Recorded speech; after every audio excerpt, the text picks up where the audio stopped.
Milli ish suhbatiga keladi. U yerda uni darhol Nina Winchester kutib oladi. Nina Millining ma'lumotiga qarab, u bunday ish uchun o'ta yuqori malakali ekanini ta'kidlaydi. Ammo Milli shunchaki uy ishlarida yordamchi bo'lishni yoqtirishini aytadi. Nina qisqacha vazifalarni tushuntiradi. Jumladan, qizi Sesiliyaga qarash kerakligini aytadi. Turmush o'rtog'i Andrew uyni o'zi loyihalashtirgan. Uning bu yerda shaxsiy burchagi bor, lekin Milli u yerga xohlagan payti kirishi mumkin, chunki u endi oila a'zolaridan biridek bo'ladi. Milli chordokdagi kichik xonada yashaydi. U bu yerda hamma narsani o'ziga moslab jihozlashi, hatto musiqani baland qo'yishi mumkin. Baribir birinchi qavatdan hech narsa eshitilmaydi. Nina hali yana nomzodlarni ko'rishini aytadi, lekin tezda qaror qabul qilishga umid qiladi. Milli uydan chiqayotib, bu uyga boshqa qaytmasligiga amin edi, chunki uning rezyumesi shunchaki yolg'on. U hatto ko'zoynak ham taqmaydi, shunchaki jiddiy ko'rinishni xohlagan edi. Haqiqatda esa Milli o'z mashinasida yashashga majbur. Ertasi kuni politsiya uni uyg'otib, bu yerda uxlash taqiqlanganini aytadi. Shu payt Millining telefoni jiringlaydi. Nina uni ishga olishga qaror qilganini aytadi. Milli xursand bo'lib yangi uyiga shoshiladi. Bog'bon Enso Milliga bir og'iz so'z demasdan diqqat bilan qarab turadi. Uyga kirgan Milli hayratda qoladi. Yaqindagina top-toza bo'lgan uy axlatxonaga aylangan edi. Kechqurun u Andrew va Cecilia bilan tanishadi. Andrew bu qiz kimligini tushunmaydi. Nina esa uy ishlariga yordam berish uchun xizmatkor yollaganini tushuntiradi. Andrew unga qolishga ruxsat beradi va xushmuomalalik bilan kechki ovqatga taklif qiladi. Ammo Milli yolg'iz qolishni afzal ko'rib, rad etadi. Xonasida o'tirgan Milli derazani ochmoqchi bo'ladi, lekin uning ochilmasligini payqaydi. Nina xonaga ovqat ko'tarib kiradi. Milli xonaning kalitini va derazani ochish imkoniyati bor yo'qligini so'raydi. Nina biroz xijolat bo'lib, Millini asira kabi his qilmasligi uchun hamma narsani qilishini aytadi. Bog'bonga esa e'tibor bermaslikni maslahat beradi. Ketishidan oldin Nina unga mutlaqo yangi telefon sovg'a qiladi. Ishning ikkinchi kuni Milli uxlab qoladi. U shoshib pastga tushsa, Nina xuddi aqldan ozgandek hamma narsani sindirayotgan bo'ladi. Nina muhim yozuvlarini topa olmayotganini aytib, Millini ayblaydi. Andrew xotinini zo'rg'a tinchlantiradi va Millidan uzr so'raydi. Milli axlat to'kayotganida bog'bon Enso kelib, uning bu yerda nima qilayotganini so'raydi. Milli ishlayapman deb qisqa javob beradi. Enso Ninaning ularni kuzatayotganini ko'rib, darhol ketib qoladi. Uy tozalayotganida Milli kutilmaganda odam tishini topib oladi.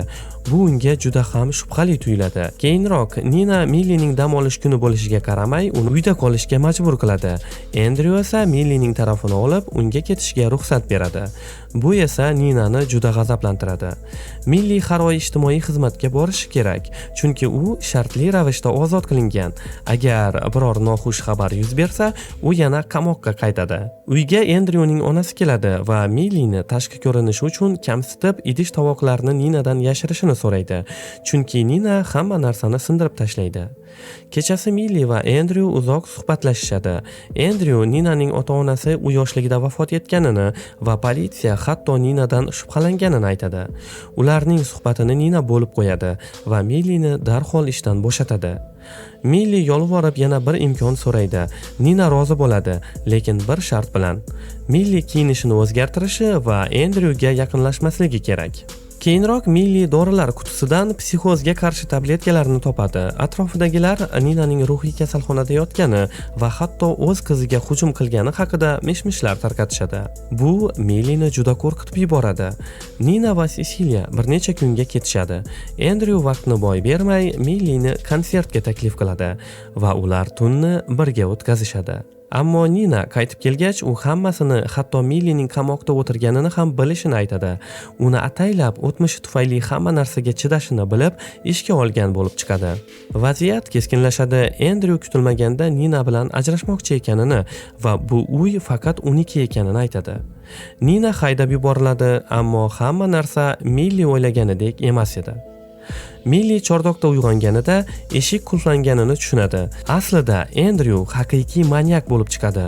O'z vaqtida u Ninani ham shu xonaga qamab qiynagan. Andrew Ninani aqldan ozgan qilib ko'rsatib, har safar u qochishga uringanida ruhiy kasalxonaga yopib qo'ygan. Nina esa bu jahannamdan qutulish uchun Andrew qiziqib qoladigan yangi qurbon, ya'ni Millini topishga majbur bo'lgan. Endryu Millini jazolash uchun o'zini 21 marta pichoq bilan kesishini buyuradi. Ammo Milli taslim bo'lmaydi. U o'tmishda do'stini qutqarish uchun odam o'ldirib qamoqqa tushgan edi. U Endryuga hujum qiladi va uni xonaga qamab qo'yadi. Nina qizi bilan birga Millini qutqarish uchun qaytib keladi. To'qnashuv paytida Milli Endryuni pastga itarib yuboradi va u halok bo'ladi. Nina politsiyaga hamma aybni o'z bo'yniga olmoqchi bo'ladi, lekin Milli uni tashlab ketmaydi. Oxirida Nina uyni sotadi va pulni Milli bilan bo'lishadi. Richardga unda saratonning 4-bosqichi borligi haqida xabar beriladi. Yuqori bel og'rig'i aslida xavfli o'smaning natijasidir. Ehtimol saraton boshqa organlarga ham tarqalib bo'lgan. Richard ko'p bo'lsa yana 1 yil yashaydi. Agar u davolansa albatta. Bunday og'ir yangilikdan keyin Richard mashinasiga o'tirib u yerdan ketadi. Stress holatida bo'lgan Richard hovuz bo'yiga borib, bor ovozi bilan osmonga baqirib, o'z norozichiliklarini Xudoga aytadi. Kechki ovqat paytida Richardning qizi Olivia lesbiyanka ekanligini tan oladi. Veronika buni rad etishini boshlaydi. Ammo Richard aksincha qo'llab-quvvatlaydi. Qizi ketgach, Richard xotinining sevgilisi borligini bilib oladi. Uning ismi Henry va u Richardning xo'jayini. Bu Richardni kuldiradi. Bunday yangiliklar tufayli u saraton kasalligini yashirishga qaror qiladi. Keyingi kuni Richard dars o'tmoqchi bo'lganda uning diqqati 2 marotaba buziladi. Birida qush kelib oynaga urilgan bo'lsa, yana birida talabalarning biriga qo'ng'iroq bo'ladi. Richard o'z faniga qiziqmaydigan talabalarni ketishga taklif qiladi. U imtihonda test topshirishlarini va'da qiladi. Richardning vaqti cheklangan va u o'z faniga qiziqadigan talabalarga dars berishni xohlaydi.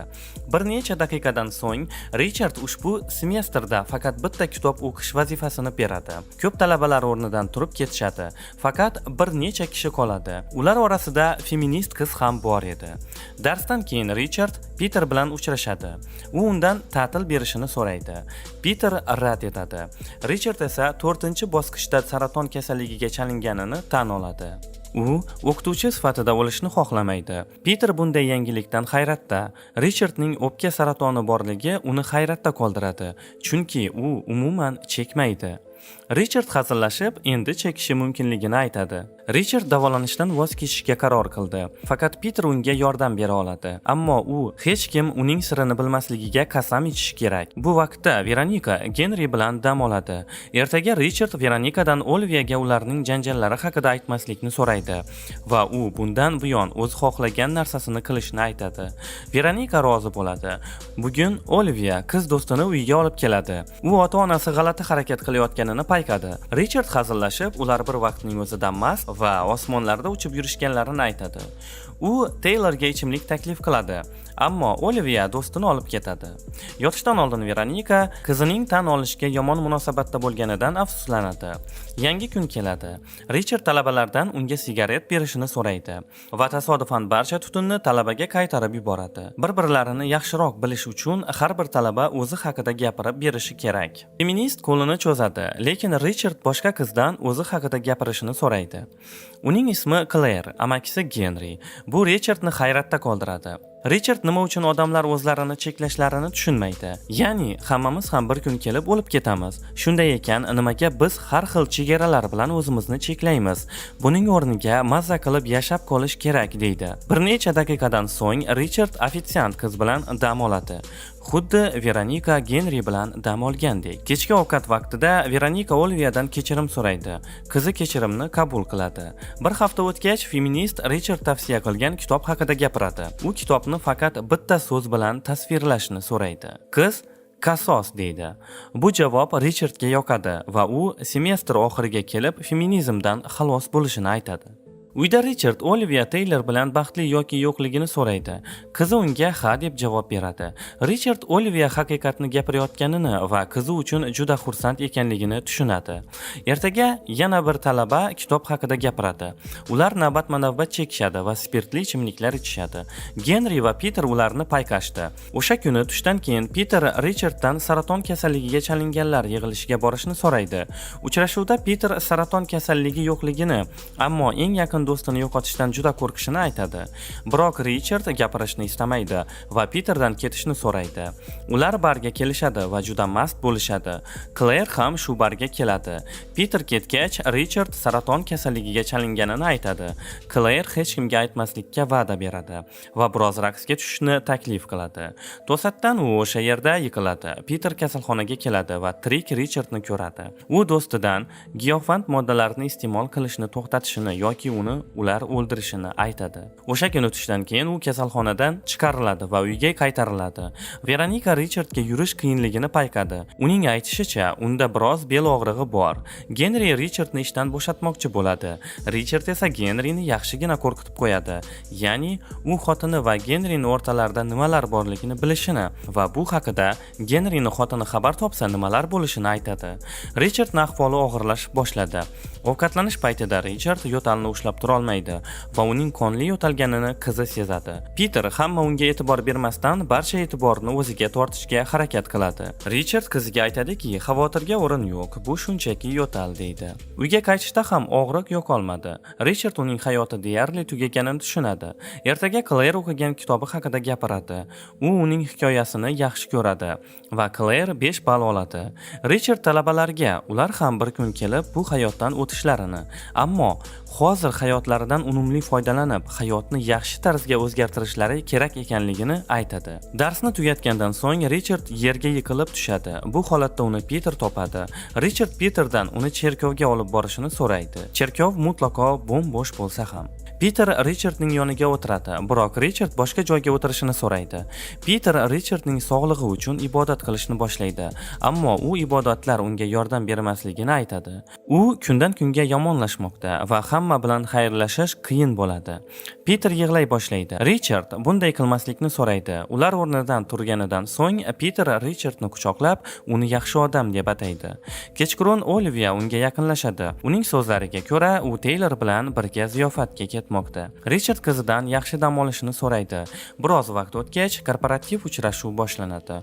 Richard Genrining xotiniga yaqinlashadi va uni o'padi. Lekin Genri hech narsa bo'lmagandek o'zini tutishi kerak edi. Barcha mehmonlar o'z joylariga o'tirishadi. Ikki ayol melanomadan vafot etgan erkak haqida gapira boshlaydi. Yarim qadah sharob ichgandan so'ng Richard o'rnidan turadi. Veronika uning sirini ochishga qaror qildi deb o'ylaydi. Boshida u Peterni oltin yurakli odam deb ataydi. Shuningdek, Richard vidolashuv so'zlarini aytishi kerak. Bu u barchani birga ko'rgan oxirgi kuni bo'lishi ham mumkin. Endi hamma Richard tez orada vafot etishini bilib oladi. Butun hayotini o'ylab, u tez-tez xato qilganini va muvaffaqiyatsizlikka uchraganini tushundi. Richard hayotni qadrlamadi va hayotdan unumli foydalanmadi. Ammo u Veronika bilan birga yashaganidan va uni rafiqam deb ataganidan faxrlanadi. Kechki ovqatdan so'ng Veronika Richardga yaqinlashadi. U shu tarzda uning kasalligi haqida bilib olganidan uzr so'raydi va Veronikadan uning baxtini topishini so'raydi. Keyin ular xayrlashishadi. Richard uyga xayrlashuv xati yozish uchun keladi, ammo Olivia qaytib kelgan bo'ladi. Uning aytishicha, Taylor uni tashlab ketgan. Richard esa xafa bo'lmasligini so'raydi, chunki uning butun hayoti hali oldinda. Ular birgalikda ichishadi va Olivia Richarddan unga nimalar bo'layotgani haqida so'raydi.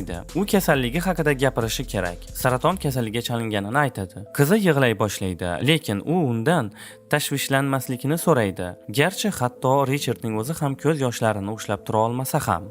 Shundan so'ng Richard ba'zi narsalar haqida fikrlarini yig'ib olishi uchun ketishi kerakligini aytib, qizini quchoqlab, uni juda qattiq yaxshi ko'rishini aytadi.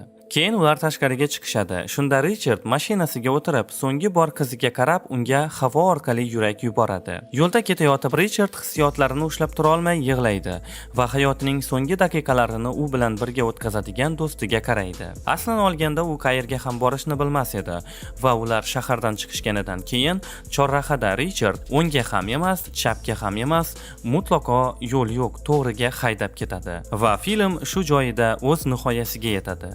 Hurmatli obunachilar, film haqidagi fikrlaringizni izohlarda yozib qoldiring va har doimgidek ushbu filmni izohlardagi silka orqali kirib Telegram kanalimizdan ko'rishingiz mumkin. Videoga like bosishni unutmang va keyingi videolarda uchrashguncha xayr.